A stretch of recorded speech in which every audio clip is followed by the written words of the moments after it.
Hi, this is James Gordon here with a graphic novel review. Today's graphic novel I'll be talking about today. For Vendetta, written by Alan Moore and illustrated by David Lloyd.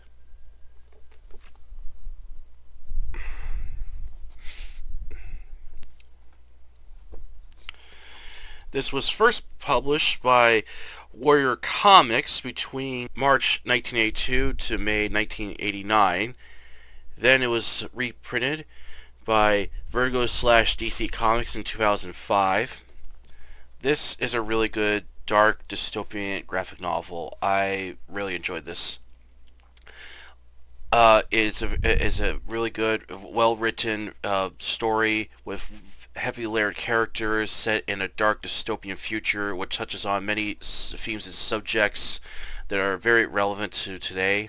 As I found the whole story really interesting, and I like the idea. Basically, you got V, this lone man that's going up against a corrupted system, and he's able to convince the people to turn against their government, then fear them, which I really enjoyed. And I also like, as I said, I like the themes and subjects that Alan Moore touches upon, such as the horrors of fascism, social elite, nuclear holocaust, and how everyday citizens like me can stand up and fight against an evil system, and the power of love can never be destroyed. I really like that.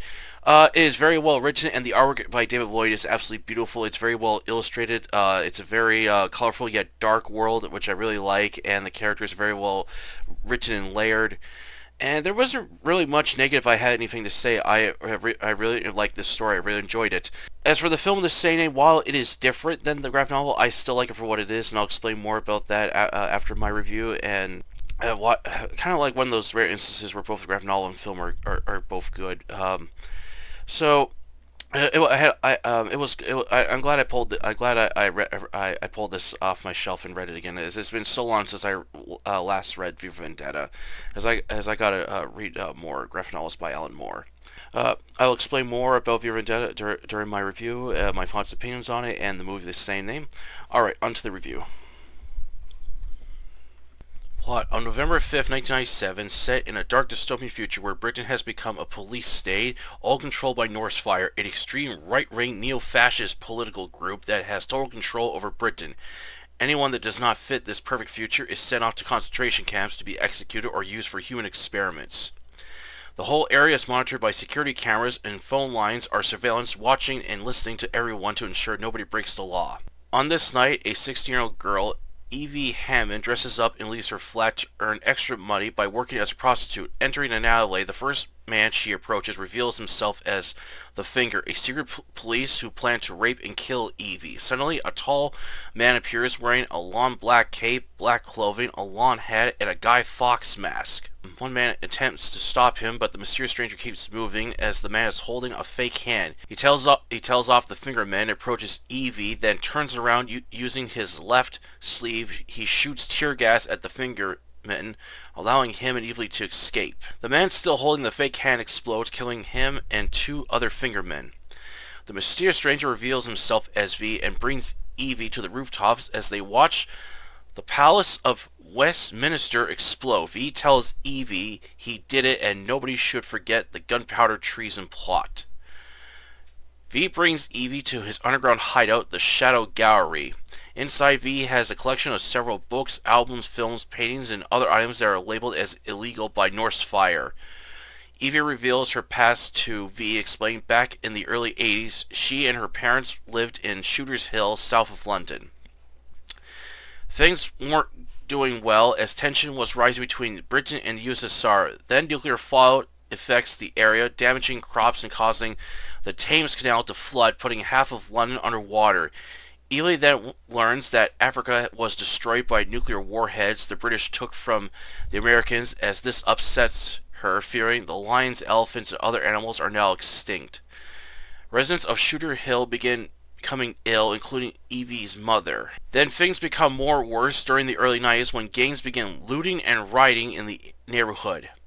It isn't until 92 when the British government takes action, but to Evie's horror, Norse Fire made up right-wing extremists and corporations that survived formed to create a fascist state.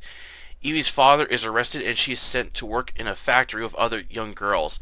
Foreigners, gays, lesbians, and anyone else that doesn't fit this fascist state is arrested. Evie breaks down and cries, stating she's weak. But V comforts her, telling her that her past can't harm her anymore as long as she doesn't allow it, and she has nothing to fear, as V plans to bring down the house. Meanwhile, a racist leader of Northfire and top government official known as the Head, Adam Susan, is furious about what happened last night. He contacts Eric Flinch, a veteran detective in charge of the police force, the Nose, revealing what he has found at the crime scene. Adam puts Flinch in charge of this mysterious terrorist. Adam then confronts Derek Hallman, head of Fingermen, for failing to stop this criminal, the death of 3 Fingermen, and damaging their image. He threatens to kill him again if he fails to find the person responsible for this. Adam is also obsessed with the supercomputer Fate that he uses to control the people of England. Louis Potero, known as The Voice, broadcasts messages for the people to hear, but is ordered not to bring up the bombing of Parliament. Assisting The Voice is Roger Dascombe, who enjoys listening to The Voice. Dascombe tells Derek that Louis collects dolls, which he finds amusing. Derek tells off Dascombe, who he doesn't like. Louis boards a train with 2 other men and threatens a man from boarding with a gun. While sitting in the train, one of them spots a shadowy figure above the train tunnel, then hears something land on it. The train lights suddenly go out and it stops. Lewis pulls out a gun but is horrified when he finds his 2 friends dead and is captured by V. Flinch investigates the incident as the train conductor was knocked out, and the 2 men with Lewis, Ted and George, are found murdered. Flinch and the Nose find a violet rose, a flower that was believed to be extinct, and a V logo on the train car wall. Flinch and the other Nose members are puzzled how V was able to sneak aboard the train and kidnap Lewis without being seen. Lewis awakens in a recreation of Lark Hill resettlement camp with V dressed up as a stage showman in a yellow-black striped outfit. He forces Lewis to enter while V recounts events he suffered from Lewis back in '93, along with the cruel treatment of his prisoners. Lewis is then shocked to find his doll collection dressed up in prison uniforms. Lewis threatens V not to harm his dolls, while V mocks him for caring for plastic toys and not the lives of people. V then brings Lewis to room 5, where he reveals Lewis was part of the exterminating prisoners in the incinerator. V makes Lewis watch in horror as he burns his doll collection, causing Lewis to suffer a mental breakdown. V returns Lewis to Scotland Yard, where he's dressed up as a doll and is now a broken man only saying "Mama." V then blows up the Old Bailey, angry Adam, who wants this terrorist hunted down. V plans his next assassination against Bishop Anthony Lumen, a pedophile priest with the aid of Avery, dressed up as a child prostitute. Entering his house, Evie is led into Bishop Anthony's bedroom as V appears and dispatches the guards with his knives. Bishop Anthony attempts to sexually assault Evie, but she whacks him with a lamp and flees. Bishop Anthony tries to go after her, but is stopped when V appears. The surveillance team, the Ear, picks up a conversation in the house of Bishop Anthony along with V. They alert the authorities. Flinch, Derek, and other Nose members arrive to find the guards dead, along with Bishop Anthony, who was forced to eat a poison confession waffle. They find a tape recorder, Violet Rose, and V's calling card. V then targets Dr. Dahlia Surge, who took part in the cruel experiments at Lark Hill, such as shock treatment, which has haunted her with guilt. V appears and has poisoned her. She recalls when a sudden explosion and a man standing in yellow fog, which was V. Surge asks V to see his face before she dies. When Flinch and Derek are investigating the prisoners of this camp and those who work there are being hunted down, Flinch fears Surge is next when Derek flees to her house. Derek aims his gun at V, threatening to kill him.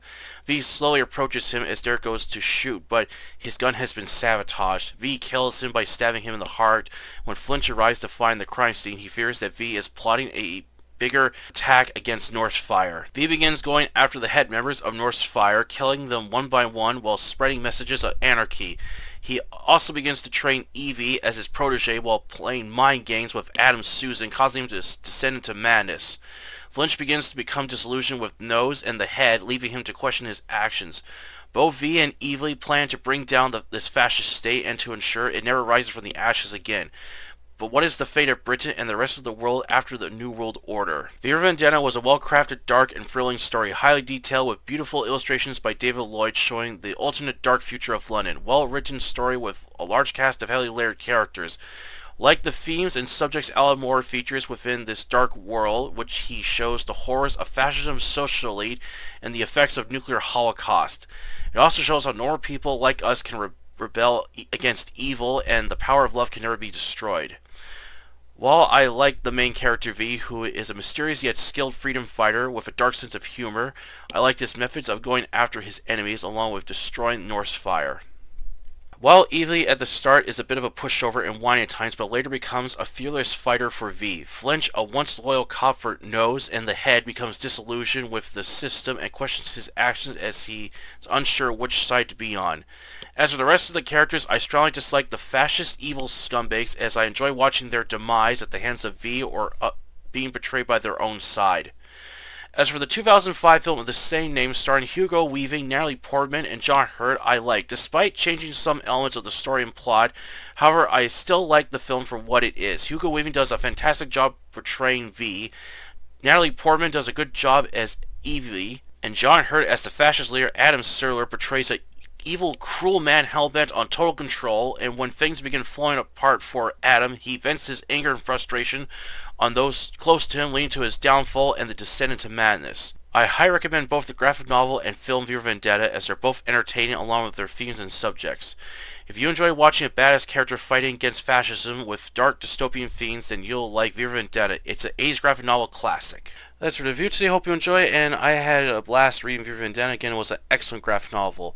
As I said, I like the themes and subjects that Alan Moore touched upon, as he shows just how dark and cruel a fascist state can be, and why it's just not a future we don't ever need to happen. And as I was reading it, it feels so relevant to today's times of what's going on, across the Canadian border, and over in the U.S. and other parts of the world. It just shows the absolute horrors of what a fascist state can cause, and the pain and suffering it brings to its people. It's just not a future we don't need. Not only that, but Alan Moore touches upon the themes of nuclear holocaust, as there's this one part I found very both upsetting and powerful, is when Evie is explaining her past to V, and she tells him a part where her mother tells her that Africa has been wiped out by nuclear warheads, and now she fears that both people and animals from that continent are now extinct. And in her bedroom, she has this kind of like elephant plushie, and that scene there I felt was very powerful, as it now the only thing that's left of elephants now is just toys or pictures now, as the real animal is gone. It's terrible to think of something like that would happen. Kind of reminded me a little bit of the Electric Sheep, the same thing about animals becoming extinct and being replaced by being replaced by Android versions, or just pictures of them displayed in museums and stuff of these distinct animals. It's something that I hope never happens to many wildlife animals in the future.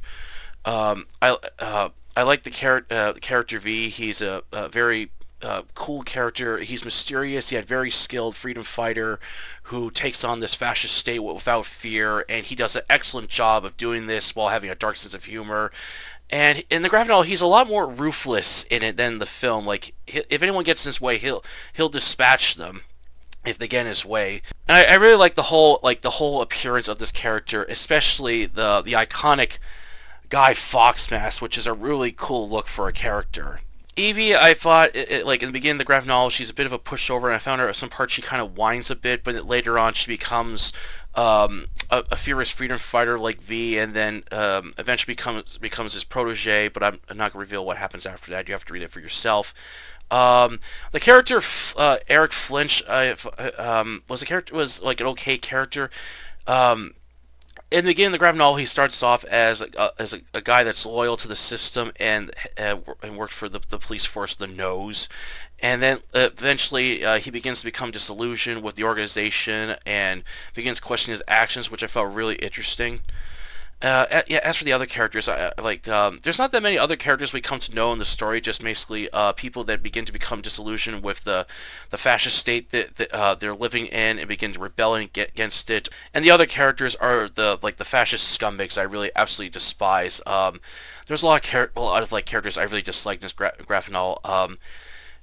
Derrick was an absolute scumbag, just a mean, cruel man. Adam Susan, who is absolutely ruthless in the graphic novel. He's an absolute just loathsome character who's obsessed with this supercomputer that he thinks is in love with him, which this guy has no care for anyone but himself and his fancy supercomputer, which he loves. And it was just like this guy is nuts. And then the other scumbag characters that V and Eva dispatched, I was just looking forward to watching them all get what was coming to them. Yeah, so overall, I really enjoy the graphic novel. As I said, it's very well illustrated. I really like the illustrations in it. Practically, this is one of my favorite parts in the graphic novel, whereas this part here, I really liked. And I absolutely, oh yeah, I also really like the V's hideout, the Shadow Gallery. It's like this beautiful place that has all this stuff from the past, and it's now deemed illegal and stuff. And there was actually a part when I was looking at the books that he owns. He had a copy of I Am Legend, Faust, and Shakespeare, a whole bunch of other stuff. But I really like the illustrations in this. The artwork is just absolutely beautiful in it. It's a very well written and crafted story. I really enjoyed it. As for the film of the same name, while it does change some elements of the story around and plot points and scenes around, I still enjoy it for what it is. It's still an excellent film. The actors that portray the characters do a really good job. Hugo Weaving is the perfect choice for V Vendetta. He does an excellent job portraying the character, and I was actually watching some clips of V Vendetta on YouTube, and I was just like, God damn, this is such perfect actor to play this character. Is the perfect role. I couldn't think of anyone else to play V. Natalie Portman does a good job as Evie. I felt she kind of improved the character from the graphic novel, and the actor that played Adam, John Hurt, does an excellent job playing this evil fascist scumbag. He does an excellent job in it. All the other actors do a good part in the film as well. And I gotta watch that film again. It's a really good movie. So I highly recommend both the graphic novel and the film of the same name.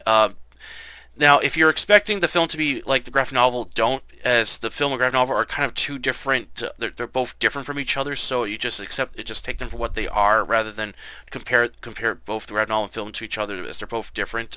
They're both good on their own, and not really to be compared with each other, but they're both good. That's the review today. I hope you enjoyed it. Please don't forget to like this video and subscribe to October Library, the YouTube channel where I post book reviews, book hauls, and our fiction-related content. Until then, I'll catch you later.